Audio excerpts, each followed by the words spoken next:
ऐसे देशों के छोड़ के अफगानिस्तान और इजराइल, जिनको खुद ही दुनिया में अपने लिए स्वीकृति की जरूरत है, जिनका कोई उस तरह से सामाजिक अस्तित्व नहीं। हमारी सारी बातचीत, सारी शेखी, सारी नवाबी, सारे दावे, सारे वो सब कुछ पाकिस्तान केंद्रित है। पाकिस्तान ने जब आरोप लगाया अफगानिस्तान के ऊपर कि भाई तुम्हारे यहाँ ये ट्रेंड लोग थे, तो उसने उसके रिएक्शन में कहा कि हम कंडम करते हैं इसको। उसने ये नहीं कहा कि मैं हिंदुस्तान के साथ खड़ा हूं, बिल्कुल कोट अनकोट मैं बोल रहा हूं, दे कंडेम दीन्स। अब हम लोग उसको चिल्लाने लगे कि हमारे साथ खड़ा, हमारे साथ खड़ा। खैर जिस दिन ये घटना हुई उसी दिन रात में उसने फायरिंग की बॉर्डर पे, और अगले दिन त्राल में मुठभेड़ हुई। बहुत ही खराब वक्त से गुजर रहे हैं भारत के लिहाज से, और ये जो रोज नए सिरे से खराब हो रहा है, ये आखिर हो क्या रहा है, जिसको कहते हैं ना ये क्या हो रहा है, क्योंकि चीजें समझ में नहीं आ रही हैं। प्रधानमंत्री प्रेस कॉन्फ्रेंस कर नहीं रहे हैं, सदन बुला नहीं रहे हैं, बीकानेर में जाके कुछ ऐसी बातें करते हैं जिसका फिर से दोबारा इस पर क्या उल्लेख करें। दूसरी तरफ 7 प्रतिनिधि मंडल भारत के गए हुए हैं अलग अलग देशों में। वो प्रतिनिधि मंडल किसी भी देश के, अभी तक जहां तक मैंने देखा है, किसी बड़े देश के राष्ट्राध्यक्ष या राष्ट्रपति या प्रधानमंत्री से नहीं मिल रहे हैं। वो कुछ एक डेलीगेशन टाइप चीज है जो मिल के आ जा रहा है। मैं और शीतल जी भी अमेरिका गए थे, हम लोगों भी बहुत से लोगों से मिले, लेकिन वो मिलना जुलना तो ठीक है, मतलब अपने लेवल पे काम अच्छा है, इसमें कहीं कोई दो राय नहीं है, डेलीगेशन भेजने चाहिए थे। लेकिन सतीश जी मुझे ये बताइए कि ये जो 7 डेलीगेशन भेजना, प्रधानमंत्री एक कुछ अलग भाषा बोलते हैं, जयशंकर साहब अलग भाषा बोलते हैं, देश के जो आंकड़े आ रहे हैं वो अलग भाषा बोलते हैं, somehow that synergy is missing। जैसे हम और आप पसंद करें ना करें, जो ट्रम्प साहब जो काम कर रहे हैं उसमें से एक डायरेक्शन बिल्कुल क्लियर है, उनको अपने देश के व्यापार को कैसे बढ़ाना है क्लियर है। अब उसके लिए वो 2 कदम पीछे भी आ जाते हैं, 4 कदम आगे भी आते हैं, डराते भी हैं, धमकाते भी हैं, ये सब कर रहे हैं। आपको अभी जो भी हुआ पहलगाम में, उसके बाद भारत की विदेश नीति या कोई भी नीति आपको समझ आ रहा है? जितने व्यक्तित्व हैं उतने मैसेज होंगे, उतने देशों में जा रहे हैं, उस तरह की बातें बनेंगी। तो हमारी जो साफ सुथरी नीति, जो हमारा सब्सटेंस साफ नहीं है, हमारा नेतृत्व बिल्कुल इस तरह से डायरेक्शन नहीं दे रहा है, क्लैरिटी इसमें नहीं है, तो वो एक बड़ी परेशानी होगी। इसलिए आप देखेंगे कि अगर जब भी हम उन भाषणों को टेप करेंगे, कितनी कोशिश करेंगे, अपने देश में लोग शायद मान जाएंगे कि ट्रम्प गलत है।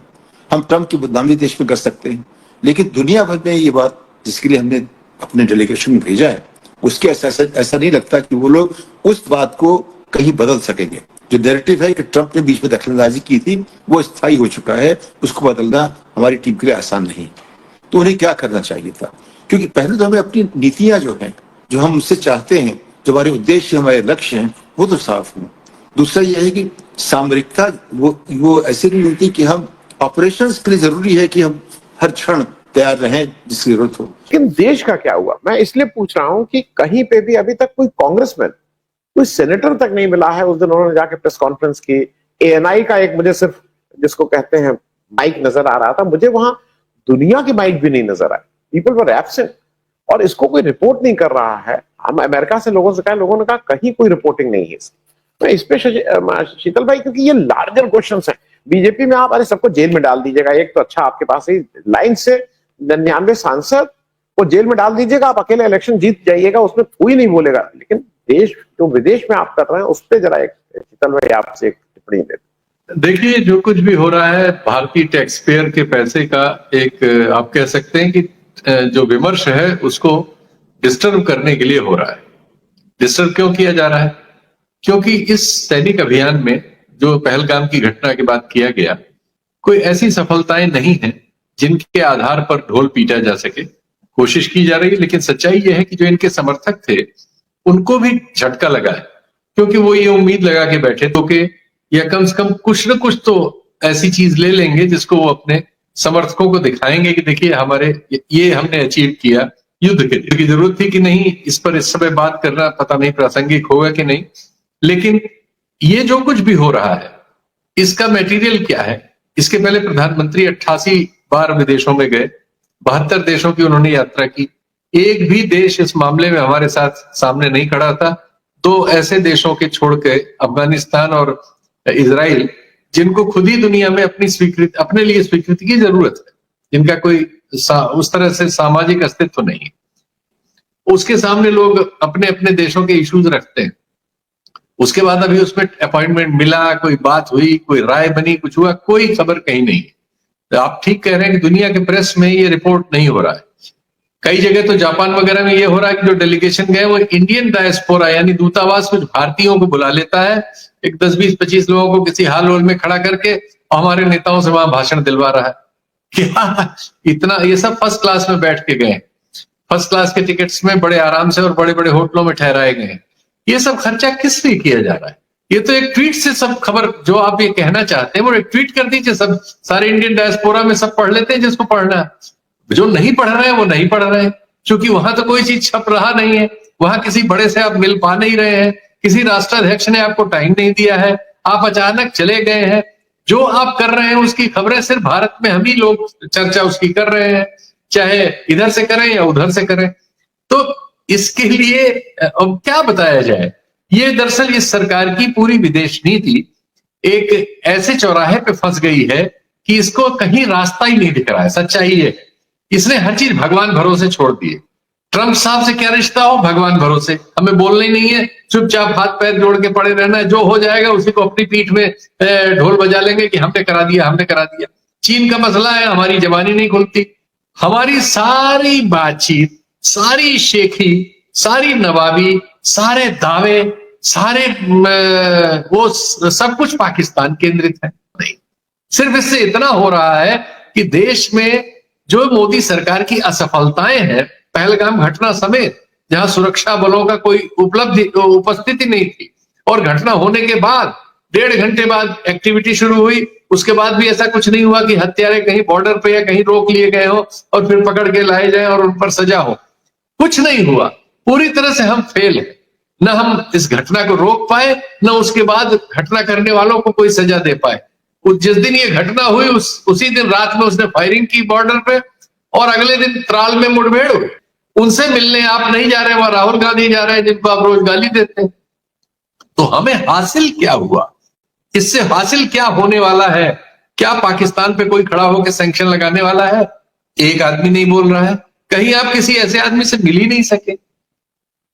तो ये हो क्या रहा है? दरअसल तो हम विदेश नीति के मामले में सचमुच में एक चौराहे पे खड़े हो गए हैं, जहां हमारी नीतियों में, हमारे फैसलों में, हमारे साथ सचमुच में एक भी इज्जतदार देश खड़ा हुआ नहीं। जनरल बातें तो आप कहीं भी किसी से करेंगे तो आप किसी से नमस्ते करेंगे, वो भी नमस्ते कर लेगा, आप गुड मॉर्निंग कहेंगे, वो भी गुड मॉर्निंग कह देगा। उसको आप यहां आगे ढोल पीट दीजिए कि फलाने ने हमको गुड मॉर्निंग का जवाब दिया, इसका क्या मतलब है? तो यही सब हो रहा है भाई, और हमें तो नहीं लग रहा है कि ये कहीं कोई चीज पहुंच रही। मैं शीतल भाई, मैं एक और दो चीजें सतीश झा साहब से समझ लूं। पहली चीज तो जो आप कह रहे हैं ना कि दो देश, मेरा थोड़ा ओपिनियन फर्क है। इजराइल अपना माल बेच रहा है इसलिए इनके साथ खड़ा है। इजराइल कोई मोहब्बत पे नहीं खड़ा है, इजराइल को अपना माल बेचना है तो आपके साथ खड़ा है। और अफगानिस्तान तो, पाकिस्तान ने जब आरोप लगाया अफगानिस्तान के ऊपर कि भाई तुम्हारे यहाँ ये ट्रेंड लोग थे, तो उसने उसके रिएक्शन में कहा कि हम कंडम करते हैं इसको। उसने ये नहीं कहा कि मैं हिंदुस्तान के साथ खड़ा हूं, बिल्कुल कोट अनकोट मैं बोल रहा हूं, दे कंडेम दीस। अब हम लोग उसको चिल्लाने लगे कि हमारे साथ खड़ा, हमारे साथ खड़ा। खैर, अब सतीश भाई एक दो चीजें मुझे बता दी। देखिए, यूएन में कुछ ग्राउंड रियलिटी दर्शकों को भी समझ में आ जानी चाहिए। यूएन की जो सिक्योरिटी काउंसिल है उसमें 5 परमानेंट मेंबर हैं और 10 उसमें मेंबर्स होते हैं, तो 15 की सिक्योरिटी काउंसिल बनती है। और वो 10 मेंबर चेंज होते रहते हैं हर साल, उसमें कुछ शायद 5-5 लोग या जो भी है। पाकिस्तान इस समय यूनाइटेड नेशन सिक्योरिटी काउंसिल का सदस्य है और अगले 17 महीने तक रहेगा। तो आप नहीं है वहां, तो आपके लिए जरूरी था कि वो जो वहां ये कहा यह गया है कि हमने उन लोगों के यहां भेजा है, आपने चीन में भेजा किसी को? जो चीन आपके बिल्कुल बगल में खड़ा है, आपने चीन में कोई प्रयास किया कि चीन से आपका वार्ता खुल जाए, आपकी कोई बात खुल जाए, आप कहिए कि भाई ये क्या हो रहा है? मैं सतीश भाई इसलिए पूछ रहा हूं क्योंकि आप भी उसी एलुमनाई से आते हैं और उनपे बहुत, जो ये एस जयशंकर साहब हैं, he is proving every day कि वो देश की जो दिशा है उसको गड़बड़ कर रहे हैं, उस विदेश नीति को वो फंबल कर रहे हैं बात करते हुए। और मैं एक चीज और आपसे पूछ लूं, ये पाकिस्तान जो कह रहे हैं ना शीतल भाई, मेरी समझ एक ही कि पाकिस्तान से ये केवल चुनावी फायदा ले जाना चाहते हैं, हिंदू मुस्लिम करके। कि आप पाकिस्तान का इस्तेमाल अपनी राजनीति के लिए करते हो, अपने इलेक्शन के लिए करते हो। पहले पुलवामा किया, अब लोग कहेंगे सही है गलत है तो कौन जानता है, लेकिन लोग कहेंगे पहलगाम भी शायद इलेक्शन के लिए किया होगा। उसकी बात जब कभी आएगी सामने तब आएगी, लेकिन लोग तो ऐसा कहेंगे। तो अगर आप देखो कि हमारे यहाँ एक परंपरा थी कि लोग की बोलबे, लोग क्या कहेंगे, अगर उस पर आप लेके चलते हो तो हमारा ख्याल है जो उन्होंने पाकिस्तान के साथ किया है उस पर कहीं ना कोई बहुत बड़ी एक कैलकुलेशन कमी रह गई।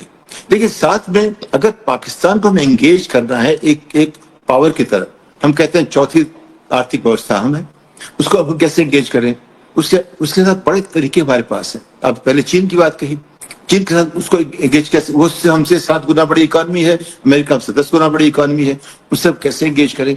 चीन हमारा सबसे बड़ा व्यापारिक साथी है। अगर चीन के रास्ते हम पाकिस्तान जाते हैं तो पाकिस्तान क्या से बचेगी, वो सामरिक तरीका हो गया। और जब बात आती है इसको देखने की अपने आर्थिक ये पड़ोसी की तरह, और देखिए पड़ोसी आप चुन नहीं सकते, वो आपको मिल जाता है, उसके साथ कैसे व्यवहार करें ये आपकी मैच्योरिटी पे है, आपकी समझदारी पे है कि आप अपने पड़ोसी के साथ क्या व्यवहार करोगे। मैं सतीश भाई इतना बता दूं, हम सब लोग जब बड़े हो रहे थे तो वो देश के हिसाब से उस देश के लोगों को बुरा लग सकता है, लेकिन नेपाल, भूटान, बर्मा, ये सब हमें लगता था कि अपने ही भाई पड़ोसी हैं, जैसे चाचा का घर है उस तरह का कोई है, उस तरह का एक हरदम माहौल था। शीतल जी, मैं 2 चीजें इसलिए थोड़ा एक आउट ऑफ हुआ है, उस पर मैं आपका रिएक्शन चाहूंगा, क्योंकि चाहूंगा कि मेरे दर्शक भी सुन लें। ये जब टीम बाहर गई हुई है तो 2 चीजें, इनको या तो बचाना है या ये उसको पे अरेस्ट नहीं किया गया, क्योंकि ये प्रश्न उठेंगे, आप इससे तो बच नहीं सकते। एएनआई वाला आपसे नहीं पूछेगा, लेकिन विदेश का कहीं भी मीडिया आपसे पूछेगा। एक बहुत ही खराब वक्त से गुजर रहे हैं भारत के लिहाज से, और ये जो रोज नए सिरे से खराब हो रहा है। और दूसरी तरफ एक बिल्कुल उनकी सोची समझी रणनीति है कि ब्रिक्स में सबसे कमजोर कड़ी इंडिया है, उसको किसी तरह से ब्रिक्स को उनको तोड़ना है, क्योंकि उनको रशिया और चाइना की जो दोस्ती है। मैं थोड़ा इस पे आपसे समझना चाहूंगा कि ये जो ब्रिक्स है, ये क्या अमेरिका के लिए एक चुनौती के रूप में खड़ा है, और जिसको किसी ना किसी तरह से ट्रंप उसको अंडरमाइन कह लीजिए।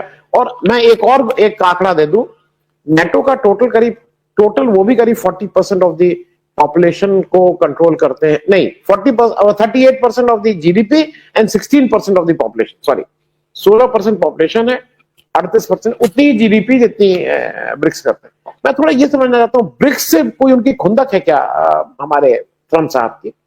BRICS Brazil, Russia, India, China, South Africa, चीन की आबादी करीब 150। बहुत साधारण से प्रश्न मेरे समझ में नहीं आते हैं। आजकल हमारा एक नया दुश्मन हो गया है तुर्की बोलिए या टर्की बोलिए। हमारे मोदी जी उनके यहाँ ऑफिशियली विजिट किए हैं, G20 में 2023 में हमने उनकी अगवानी की है, गले मिले हैं खूब।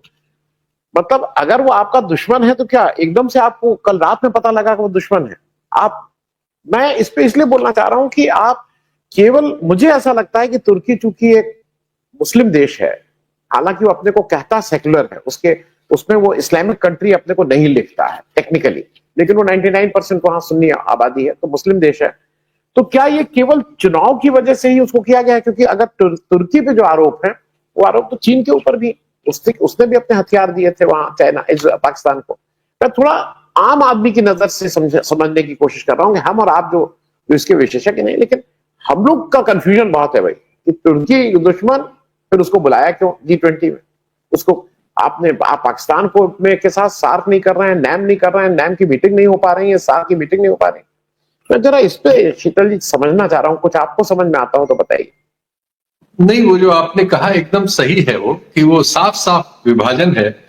चीन के मामले में हमारी जबान नहीं खुलती, सारी समस्या की मतलब जिसे कहा जाए मूल अगर शक्ति है पाकिस्तान के पास तो वो चीन है। चीन के मामले में हम बोल नहीं सकते, हम अपने खुद ही सीमांकन मामलों में नहीं बोल रहे हैं, तो पाकिस्तान के सहयोगी होने के मामले में किस मुंह से बोलेंगे? हमारा 130-135 बिलियन का उसके साथ व्यापार है, सबसे बड़ा व्यापारिक सहयोगी हमारा चीन है। तो ठीक है, अगर आपकी ऐसी नीति है तो ठीक है, लेकिन फिर आप एक छोटे देश के बारे में बोलेंगे क्योंकि वो मुस्लिम देश है, क्योंकि आपको हिंदू मुसलमान करना है। आपकी पूरी राजनीति ही हिंदू मुसलमान और पाकिस्तान है। न इस देश से कोई मतलब है, न देशवासियों से कोई मतलब है, न देश के किसी सवाल से कोई मतलब है, न देश की गरीबी से मतलब है, न शिक्षा व्यवस्था से मतलब है, न स्वास्थ्य व्यवस्था से मतलब है। सिर्फ हिंदू मुसलमान करके आपको वोट लेना है और चुनाव जीतना है। तो ये बहुत बेशर्म ढंग से ओपन में आ गया है। अब इसके लिए किसी तर्क की कोई जरूरत कहीं बची नहीं, साफ है। और लेकिन एक बहुत बड़ा समाज हमारे देश में है जो जातिगत कारणों से इस सीधे सीधे मक्खी निगलता है और इसको भी सही बताता है। ये सिर्फ राजनीति की गलती नहीं है, इस राजनीति के समर्थन करने वालों ने भी